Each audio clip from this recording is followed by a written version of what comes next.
పర్యాటక శాఖలో కీలక ఉద్యోగి రాసలీలలు వెలుగులోకి వచ్చాయి. విజయవాడ డివిజనల్ కార్యాలయంలోనే రాసలీలలు చేస్తున్నారని ఆరోపణలు వచ్చాయి. సదరు ఉద్యోగి ఆఫీసులో ఓ మహిళతో ప్రవేశించారు. ఆఫీసు తాళాలు తెరిచి ఏకాంత వ్యవహారాలు నడిపారు. సెక్యూరిటీ సిబ్బంది ఫిర్యాదుతో ఆ అధికారి భాగవతం వెలుగులోకి వచ్చింది. సీసీ ఫుటేజ్లో బండారం బట్టబయలైంది. ఈ ఘటనపై ఉన్నతాధికారులు విచారణకు ఆదేశించారు.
పర్యాటక శాఖ కీలక ఉద్యోగి రాసలీలలు వెలుగులోకి వచ్చాయి. విజయవాడ డివిజనల్ కార్యాలయంలో రాసలీలలు చేస్తున్నారని ఆరోపణలు వచ్చాయి. సదరు ఉద్యోగి ఆఫీసు మూసివేశాక ఓ మహిళతో ప్రవేశించారు. ఆఫీస్ తాళాలు తెరిచి ఏకాంత వ్యవహారాలు నడిపారు. సెక్యూరిటీ సిబ్బంది ఫిర్యాదుతో ఆ అధికారి భాగవతం వెలుగులోకి వచ్చింది. సీసీటీవీ ఫుటేజ్లో బండారం బట్టబయలైంది. ఈ ఘటనపై ఉన్నతాధికారులు విచారణకు ఆదేశించారు. దీనిపై మరింత సమాచారం మా కరెస్పాండెంట్ రాజ్ కుమార్ అందిస్తారు. రాజ్ కుమార్,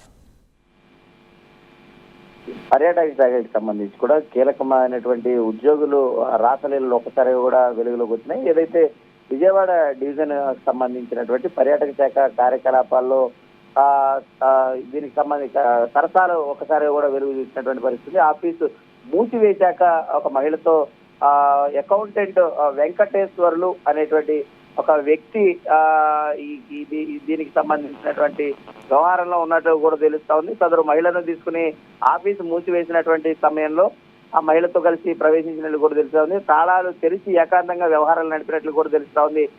1వ తారీఖున ఈ యొక్క ఘటన జరిగినట్లు కూడా తెలుస్తా ఉంది. సెక్యూరిటీ సిబ్బంది ఫిర్యాదుతో ఒకసారిగా కూడా వెలుగులోకి వచ్చింది. దాదాపుగా అరగంట సేపు ఇద్దరు కూడా లోపలే ఉన్నట్లు కూడా తెలుస్తా ఉంది. ఈ సీసీటీవీ ఫుటేజ్ ఆధారంగా ఈ బండారం కూడా ఒకసారిగా కూడా బట్టబయలైనటువంటి పరిస్థితి. అంటే గతంలో కూడా ఇదే వ్యవహారాలు ఏమైనా నడిచినాయా లేదంటే ఇప్పుడు మాత్రమే జరిగిందా అనేటువంటి కోణంలో కూడా అటు ఉన్నతాధికారులు అయితే దీనిపైన విచారణ చేస్తున్నటువంటి పరిస్థితి. ఇప్పటికే ఉన్నతాధికారులు ఈ అంశం పైన కూడా ప్రధానంగా విచారణకు ఆదేశించినట్లు కూడా తెలుస్తా ఉంది. అసలు ఎందుకు లోపలికి వెళ్లాల్సినటువంటి పరిస్థితి వచ్చింది, అదేవిధంగా మూసివేసినటువంటి సమయంలో ఇద్దరు కూడా ఏకాంతంగా వెళ్లి అక్కడ వెళ్ళిన దానిపైన కూడా ఒకసారిగా కూడా విచారణకు ఆదేశించినటువంటి క్రమంలో పూర్తిగా కూడా చూడాలి ఈ పర్యాటక శాఖకి సంబంధించి ఎలాంటి నిర్ణయాలు ఉండబోతున్నాయి అనేటువంటి అంశం పైన. ఇప్పటికే అటు మంత్రి దుర్గేష్ కూడా వియత్నాం పర్యటనలో ఉన్నారు కాబట్టి వచ్చిన తర్వాత దీనిపైన ఆయన కూడా ఏమైనా స్పందించేటువంటి